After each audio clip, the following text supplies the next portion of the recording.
বছরের শেষে 4 রাশি হবে মালামাল।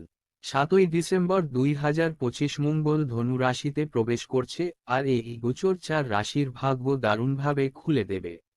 চলুন দেখে নেওয়া যাক সেই লাকি রাশিগুলো। মেষ রাশি, মালামাল হওয়ার সময়, প্রচুর অর্থলাভ, জমি সম্পত্তি কেনার সুযোগ, শত্রুর ওপর জয়, প্রেমে সঙ্গীর পূর্ণ সহায়তা। মিথুন রাশি, কর্ম ব্যবসায় ধামাকা, বড় চুক্তি হাতে আসবে, বিরোধী পক্ষ দূরে সরে যাবে, ক্যারিয়ারে শীর্ষে ওঠার যোগ, সম্পর্কে ভালোবাসা বাড়বে। বৃশ্চিক রাশি, ইচ্ছে পূরণ ও লাভের সময়, সব মনোবাসনা পূরণ, বিদেশযাত্রার সুযোগ, ব্যবসা অর্থে লাভ, বিয়ের প্রস্তাব আসতে পারে। ধনু রাশি, মঙ্গলের নিজের ঘরেই শক্তিশালী প্রভাব, বড় সাফল্য, সমাজে মান সম্মান বৃদ্ধি, ব্যবসায় লাভ, শারীরিক শক্তি ও আত্মবিশ্বাস বাড়বে। এবস্ত্র শ্রীরঞ্জিত। কমেন্টে লিখুন আপনার রাশি কি।